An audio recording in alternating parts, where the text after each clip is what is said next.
Allahu Akbar, Allahu Akbar, Allahu Akbar, Allahu Akbar, Allahu Akbar, Allahu Akbar, Allahu Akbar, Allahu Akbar, Allahu Akbar kabiran walhamdulillahi katsiran wa subhanallahi bukratan wa asila. La ilaha illallah wa la na'budu illa iyyahu mukhlishina lahuddin walau karihal kafirun. La ilaha illallah wahdah sadaqa wa'dah wa nasara 'abdah wa a'azza jundahu wa hazamal ahzaba wahdah. La ilaha illallah wallahu akbar.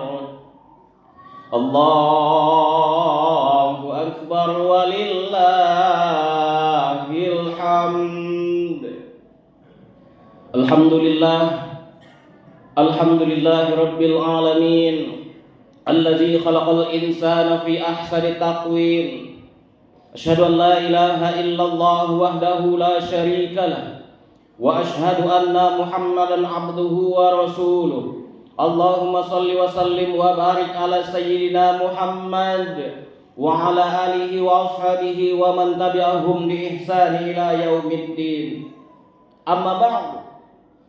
Faya ayyuhal hadirun, ittaqullah, ittaqullah, ittaqullaha haqqa tuqatih wa la tamutunna illa wa antum muslimun. Faqala Allah Ta'ala fi kitabihil karim, a'udzu billahi minasy syaithanir rajim. Bismillahirrahmanirrahim. Inna a'tainakal kautsar fasalli li rabbika wanhar inna syani'aka huwal abtar. Shadaqallahul azim. Ma'asyiral muslimin, sidang jamaah Idul Adha rahimakumullah. Bersyukur kita kehadirat Allah Subhanahu wa taala, alhamdulillah. Bersolawat kita kepada baginda Rasulullah sallallahu alaihi wasallam. Allahumma shalli ala sayyidina Muhammad wa ala alihi sayyidina Muhammad. Saudaraku yang dirahmati Allah Subhanahu wa taala, mari sama-sama berusaha kita meningkatkan keimanan dan ketakwaan kita kepada Allah Subhanahu wa taala, yaitu senantiasa berusaha mengerjakan perintah Allah, apapun perintah Allah kerjakan, dan istiqomah meninggalkan larangan Allah, apapun yang dilarang oleh Allah Subhanahu wa taala. Mari sama-sama kita berusaha istiqomah untuk meninggalkannya. Mudah-mudahan terkhususnya kita yang hadir di sini menjadi hamba yang beriman dan bertakwa kepada Allah Subhanahu wa taala. Amin ya rabbal alamin. Allahu akbar, Allahu akbar, Allahu akbar walillahil hamd. Masyaallah muslimin, sidang jamaah Idul Adha rahimakumullah. Hari ini tepatnya pada tanggal 10 Zulhijjah, di mana seluruh umat Islam merayakan yang namanya Idul Kurban. Seluruh umat Islam mulai dari sore kemarin, seluruh lisan, seluruh mulut, seluruh lidah yang Allah titipkan kepada kita, semuanya bergerak membesarkan asma Allah, mengucapkan kalimat takbir, kalimat tahmid, menandakan bahwasanya tidak ada apa-apanya kita, ma'asyiral muslimin, menandakan begitu kecilnya kita, begitu kerdilnya kita di hadapan Allah Subhanahu wa taala. Harta yang hari ini kita miliki tidak ada apa-apanya bagi Allah Subhanahu wa taala. Pangkat dan jabatan hari ini yang kita miliki itu adalah titipan dari Allah Subhanahu wa taala yang suatu saat Allah akan tarik. Jadi kalau hari ini ma'asyiral muslimin masih ada lagi hati manusia yang tidak berlinang air matanya, masih ada lagi manusia yang tidak meneteskan air matanya di pagi hari ini, kita lihat lagi ma'asyiral muslimin, khatamallahu ala qulubihim wa ala sam'ihim wa ala absarihim ghishawatu wa lahum azabun azim. Artinya boleh jadi hati kita dalam keadaan keras, boleh jadi hati kita dalam keadaan sakit, atau mungkin boleh jadi hati kita sudah mati ma'asyiral muslimin. Ketahuilah ma'asyiral muslimin, di pagi hari yang berbahagia ini, mulai dari sore hari yang lalu, di mana terbenamnya matahari di ufuk barat sore hari kemarin, ketika gema takbir dikumandangkan, kalimat membesarkan asma Allah, mengagungkan Allah, di sanalah akan terselip perasaan ingat kepada manusia-manusia yang sudah banyak sekali jasanya kepada kita. Kita akan teringat kepada manusia-manusia yang selama ini kita sayangi. Boleh jadi manusia yang kita sayangi itu sudah tidak ada lagi bersama kita. Boleh jadi manusia yang kita sayangi tersebut mungkin masih ada di dunia namun jauh dari kita hari ini, ma'asyiral muslimin. Orang yang mengaku beriman kepada Allah Subhanahu wa taala pastilah akan berlinang air matanya saat mengucapkan takbir, membesarkan asma Allah. Allahu Akbar, Allahu Akbar, Allahu Akbar, walillahil hamd. Ma'asyiral muslimin, sidang jemaah Idul Adha rahimakumullah. Peristiwa terbesar yang bisa kita ambil hikmah pada hari ini, salah satunya itu adalah bagaimana Allah ceritakan di dalam Al-Quran tentang kisah Nabi Ibrahim. Allah perintahkan menyembelih putra kesayangannya, yaitu Nabi Ismail alaihissalam, di mana Nabi Ibrahim sangat merindukan seorang anak, di mana Nabi Ibrahim sangat mendamba-dambakan seorang anak. Ketika Allah berikan anak kepada Nabi Ibrahim dan Siti Hajar, di mana ketika lucu-lucunya Nabi Ismail, di mana ketika mulai beranjak dewasa, mulai beranjak berkembangnya Nabi Ismail, Allah ambil dari Nabi Ibrahim. Allah minta dari Nabi Ibrahim dengan cara apa? Dengan cara menyembelih putra kesayangannya, ma'asyiral muslimin. Kalau kita kembalikan dengan diri kita, ma'asyiral muslimin, sanggupkah kita melaksanakan apa yang Allah perintahkan kepada Nabi Ibrahim tersebut? Allah pinta anak kita, ma'asyiral muslimin. Allah ambil anak kesayangan kita, padahal kita sudah lama mendamba-dambakan seorang putra, seorang anak, ma'asyiral muslimin. Allah ambil. Sanggupkah kita hari itu, ma'asyiral muslimin? Namun hari ini Allah tidak menginginkan anak kita untuk kita korbankan, ma'asyiral muslimin. Allah tidak menginginkan kita menyembelih, memotong putra kesayangan kita. Namun hari ini Allah minta kita menggantikan apa yang dilakukan oleh Nabi Ibrahim tersebut dengan seekor kambing yang harganya itu mungkin berkisar di antara 2.500.000 dan paling mahal lebih kurang 3 juta, ma'asyiral muslimin. Sanggupkah kita mengeluarkan apa yang Allah minta dari kita itu, ma'asyiral muslimin? Allah hanya minta seekor kambing. Allah tidak minta anak kesayangan kita untuk dipotong, ma'asyiral muslimin. Kenapa banyak sekali perkataan yang muncul? Ekonomi saya belum mapan, ekonomi saya belum mampu untuk berkorban. Kalaulah perasaan ini yang hadir pada diri kita, ma'asyiral muslimin, hati-hati. Kenapa? Karena di saat Allah akan ambil apa yang sudah dititipkannya kepada kita, ma'asyiral muslimin. Kita lihat Android kita berapa harganya, 3 juta, 4 juta, dan bahkan ada yang memiliki handphone lebih dari 10 juta. Berkorban kita tidak sanggup. Cicilan motor kita 800, 900, di atas 1 juta kita sanggup setiap bulannya. Kenapa seekor kambing dalam setahun sekali kita tidak mampu? Cicilan mobil di atas 3 juta, angsuran yang harus kita persiapkan setiap bulannya. Namun Allah minta seekor kambing sekali setahun kita tidak sanggup. Apakah harus Allah tarik dulu apa yang hari ini Allah titipkan kepada kita, masyarakat muslimin? Kita renungkan diri kita, masyarakat muslimin. Kita kaji apa yang telah dialami oleh Nabi Ibrahim dan Siti Hajar. Bagaimana mereka taat kepada Allah Subhanahu wa ta'ala. Kita minta surganya Allah, namun kita tidak ikutin aturan dari Allah Subhanahu wa ta'ala.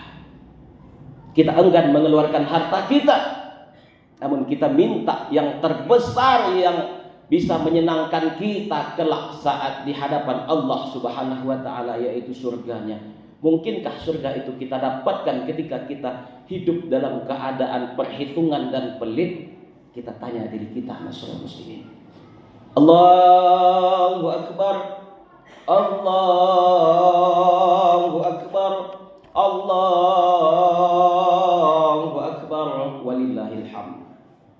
Kita lihat apa-apa saja hikmah dari kisah Nabi Ibrahim alaihissalam ketika menyembelih putra kesayangannya. Hikmah yang bisa kita tarik dalam kehidupan kita sehari-hari, masyarakat muslimin. Yang pertama adalah seorang ayah, yaitu Nabi Ibrahim alaihissalam. Bukan mentang-mentang dia adalah kepala keluarga, bukan mentang-mentang beliau adalah utusan Allah Subhanahu wa ta'ala, jadi seluruh keputusan dia buat sendiri, tidak. Nabi Ibrahim tetap berdiskusi dengan putra kesayangannya. Apa kata Nabi Ibrahim alaihissalam? Wahai putraku Ismail, ayah bermimpi nak. Allah memerintahkan kepada ayah untuk memotongmu, untuk menyembelihmu nak. Bagaimana pendapatmu? Kalaulah seorang ayah sifatnya otoriter, yang sifatnya menang sendiri, tentunya dia tidak akan melakukan hal yang seperti ini. Tentu dia akan tarik Ismail lalu dia potong sendiri. Namun Ibrahim tidak seperti itu. Ibrahim tetap berdiskusi kepada anaknya, bagaimana pendapatmu nak? Inilah kita seorang ayah, masyarakat muslimin. Setiap kegiatan, setiap putusan apapun yang kita kerjakan itu, apapun yang akan kita ambil dalam rumah tangga kita, hendaknya diskusikanlah dengan ahli keluarga kita. Kita punya istri untuk berdiskusi, kita punya anak-anak yang mungkin sudah dewasa, yang bisa kita mintakan pendapatnya. Insya Allah seorang ayah yang ketika menjalankan sesuatu dengan cara mufakat, maka Allah akan titipkan keberkahan di dalam rumah tangganya. Namun ketika seorang ayah dia otoriter, mentang-mentang dia seorang aparat dan lain sebagainya, lalu seluruh keputusan dia ambil sendiri, maka hati-hatilah, Allah tidak akan berikan ketenangan dan ketentraman di dalam rumah tangganya. Ini hikmah yang pertama. Hikmah yang kedua, apa yang bisa kita petik dari hal ini, masyarakat muslimin? Yang kedua, yaitu seorang istri yang solehah berbakti kepada suaminya. Siapa dia? Siti Hajar. Siti Hajar berbakti kepada suaminya dan berbakti dan taat kepada Allah Subhanahu wa ta'ala. Coba seorang ibu, kita tanyakan kepada diri kita. Seorang anak yang sudah kita kandung, sudah kita lahirkan, sudah kita besarkan, di mana ada satu saatnya seorang ayah, suami kita mengambil anak kita, menyembelih anak kita, apapun alasan dari suami, pasti seorang ibu kalau tidak dilandaskan dengan keimanan dan ketakwaan kepada Allah Subhanahu wa ta'ala, pasti dia tidak akan merelakan anak kesayangannya, anak semata wayangnya, buah hati, belahan jantung, pelanjut cerita, penerus sejarah dalam kehidupannya, dia tinggalkan, dia biarkan untuk disembelih. Yakin ibu-ibu hari ini mau mengikhlaskan anak kita untuk disembelih oleh suami? Tentu tidak. Inilah keikhlasan daripada seorang Siti Hajar. Dia ikhlaskan. Kenapa? Karena ketaatannya kepada suaminya, karena ketaatannya kepada Allah Subhanahu wa taala dia ikhlaskan. Lalu kita lihat diri kita, masyarakat muslimin. Sudahkah kita taat kepada suami kita? Sudahkah kita taat dan patuh kepada suami kita? Atau mungkin saat ini kita masih membangkang kepada suami kita? Atau mungkin hingga saat ini kita masih meninggikan suara, mengeraskan suara di atas suara suami kita? Ketahuilah saudaraku, wahai ibu-ibuku, Allah akan tutup surganya buat istri yang durhaka kepada suaminya. Apa kata Nabi Sallallahu Alaihi Wasallam? Yakinlah kalian kalau seandainya Allah mengizinkan kepadaku untuk aku perintahkan kepada istri untuk taat dan sujud kepada manusia, maka aku akan perintahkan seorang istri sujud kepada suaminya. Kenapa? Karena begitu tingginya posisi suami di hadapan Allah Subhanahu wa taala. Karena begitu mulianya seorang suami di hadapan Allah Subhanahu wa taala. Rasul perintahkan, kalau seandainya Allah izinkan, Rasul perintahkan istri kau sujud kepada suamimu. Begitulah tinggi dan agungnya suami. Jadi masyarul muslimin, al jannatu tahta aqdamil ummahat. Surga itu terletak di bawah telapak kaki ibu. Namun ketika kita sudah bersuami, surga ibu-ibu berada di bawah telapak kaki suami. Hati-hatilah kalau suami tidak ikhlas, kalau suami tidak ridho dengan kehidupan ibu-ibu, maka Allah akan berikan laknat kepada ibu-ibu. Apa pernyataan dari baginda Rasul Sallallahu Alaihi Wasallam? Jika seandainya seorang istri dia tidur dalam keadaan suaminya belum ridho kepadanya, maka Allah akan turunkan 10 malaikat untuk melaknat ibu tadi sampai dia minta maaf dan minta ampun kepada suaminya. Kehidupan kita di dunia ini sementara, ibu-ibu. Kehidupan kita di dunia ini tidak selama-lamanya. Lalu apa yang kita cari? Apakah kita berbangga diri dengan hari ini mungkin gaji kita lebih tinggi? Mungkin penghasilan kita lebih besar dari suami, kita lebih tinggi, lebih ego kita daripada suami. Ingat, laknat Allah akan menyertai kita. Taat dan patuhlah kepada suami. Taat dan patuhlah kepada pemimpin yang ada di rumah tanggamu. Jangan ambil alih kepemimpinan rumah tangga itu. Allahu Akbar. Allahu Akbar, Allahu Akbar, walillahil hamd. Hikmah yang ketiga yang bisa kita ambil dari peristiwa penyembelihan Ismail alaihissalam yang dilakukan oleh Nabi Ibrahim alaihissalam yang ketiga, yaitu ketaatan dan kepatuhan seorang anak kepada orang tuanya. Siapa yang patuh dalam hal ini, Bapak Ibu yang dirahmati Allah? Yang taat dan patuh dalam peristiwa ini tentunya adalah Nabi Ismail alaihissalam. Kalau kita selaku anak ingin disembelih oleh ayah kita, pasti yang akan kita lakukan saat itu adalah membangkang, melawan, dan mungkin boleh jadi kita akan lari dari rumah kita. Kenapa? Nyawa kita akan dikorbankan oleh ayah kita. Mungkin pernyataan kita adalah ayahku sudah gila. Mungkin pernyataan kita adalah ayahku sudah tidak beres lagi, sudah tidak waras lagi. Kenapa? Menyembelih putranya. Padahal dia sudah lama menginginkan seorang anak. Namun Ismail tidak seperti itu.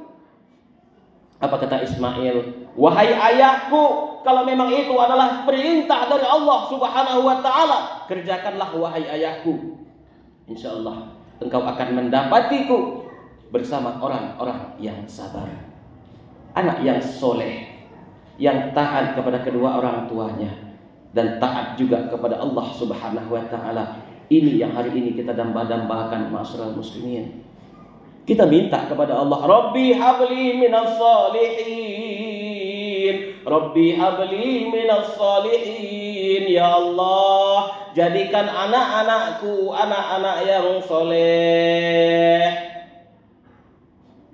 Tapi kesolehan seorang anak tergantung kepada kita, masyarakat muslimin. Tergantung kepada kita selaku ayah dan ibunya. Kalau seandainya didikan kita benar, pelajaran yang kita berikan itu adalah benar, maka insya Allah anak-anak kita akan menjadi anak yang soleh dan solehah. Namun ketika kita sibuk mengejar dunia, anak-anak kita biarkan mereka mau ngapain terserah, maka hari ini hati-hati, Allah akan minta pertanggungjawaban kita saat di hadapan Allah. Kenapa? Amanah yang Allah berikan kepada kita sia-siakan. Mungkin kita sering lihat masyarakat muslimin di media massa, di internet dan lain sebagainya. Ada pernah terjadi seorang anak membunuh ayahnya, seorang anak rela menghabisi nyawa ibunya. Coba kita lihat, kalau seandainya hal ini terjadi di dalam rumah tangga kita masyarakat muslimin, tentunya kita menjadi manusia yang sangat merugi di hadapan Allah Subhanahu wa taala. Ada satu kisah di zaman baginda Rasul sallallahu alaihi wasallam. Seorang anak mendatangi Rasul sallallahu alaihi wasallam dan mengatakan, "Wahai Rasulullah, ayahku sudah mencuri harta milikku ya Rasulullah. Ayahku sudah mengambil harta yang milikku yang ada di rumahku ya Rasulullah. Aku mohon atas keadilanmu ya Allah. Ya Rasulullah, panggil ayahku dan minta pertanggungjawabannya atas apa yang dia ambil dari rumahku ya Rasulullah." Sang Rasulullah saat itu masyarakat muslimin meneteskan air matanya, lalu memanggil sahabatnya untuk memanggil dari ayah tersebut. Ayah tersebut dipanggil. Lalu kata Rasul sallallahu alaihi wasallam, "Wahai bapak, anakmu membuat pernyataan di hadapanku bahwasanya engkau sudah mengambil hartanya. Bagaimana menurutmu wahai bapak?" Apa kata bapak tadi masyarakat muslimin? "Ya Rasulullah, dari kecil dia kami besarkan. Dari tidak memiliki apa-apa kami didik dia sudah memiliki apa-apa dan segalanya ya Rasulullah. Namun saat ini ya Rasulullah, istriku yang merupakan ibunya dalam keadaan sakit ya Rasulullah. Aku sudah meminta kepadanya ya Rasulullah untuk pengobatan, biaya pengobatan ibunya, namun dia enggan ya Rasulullah. Aku sudah tidak memiliki harta apa-apa lagi untuk mengobati istriku ya Rasulullah. Namun dia tidak mengizinkan ya Rasulullah. Makanya ku ambil hartanya." Rasul menangis saat itu masyarakat muslimin. Seorang ibu yang sudah mengandung kita 9 bulan 10 hari kita menitip. Kita ada di kandungan ibu kita. Belum lagi di saat melahirkan. Saat melahirkan seorang ibu rela menghabiskan tenaganya, rela mempertaruhkan nyawanya demi mengeluarkan kita masyarakat muslimin. Rela demi melahirkan kita hidup di muka bumi ini masyarakat muslimin. Dan kalau seandainya hari itu Allah pilih kepada ibu kita, "Wahai ibu, yang bisa hidup di dunia ini hanya satu. Apakah engkau yang hidup dan mengorbankan anakmu, atau mungkin anakmu yang hidup dan engkau mengorbankan dirimu?" Tentunya seorang ibu akan memilih, "Ya Allah, hidupkan anakku, biarlah aku menghadapmu ya Allah." Itulah ketulusan seorang ibu. Itulah ketulusan dan cinta kasih sayang seorang ibu. Dia rela mengorbankan nyawanya untuk menghidupi anaknya. Belum lagi seorang ayah yang tidak pernah berkeluh kesah untuk mencari nafkah buat anaknya. Pagi sampai pagi kembali dia bekerja untuk menyenangkan anaknya. Ketika anaknya sakit, dia rela tidak tidur malam demi menjaga anaknya. Ketika di mana kita bermain luka, terjatuh dan lain sebagainya, dia rela tinggalkan pekerjaannya demi mengobati kita.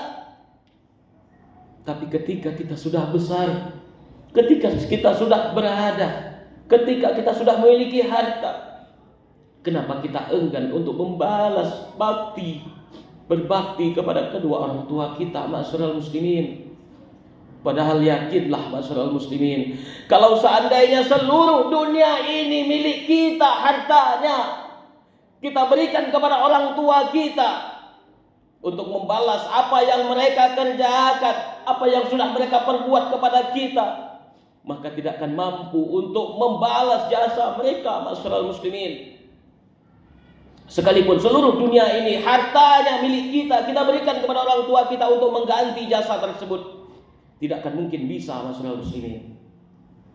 Maka dari itu, jangan enggan untuk berbakti kepada kedua orang tua kita. Kita hadir di dunia ini karena kedua orang tua kita. Kita ada di dunia ini karena doa orang tua kita. Kita sukses dan berhasil di dunia ini adalah karena doa yang ikhlas dari mulut ayah dan ibu kita. Jadilah anak yang berbakti kepada kedua orang tua kita. Masyarul muslimin, sidang jemaah Idul Adha rahimakumullah. Mungkin ini yang bisa kita sampaikan di pertemuan kita yang singkat ini. Mudah-mudahan ada manfaatnya buat kita bersama. Fa'tabiru ya ulil absar la'allahum tuflihun.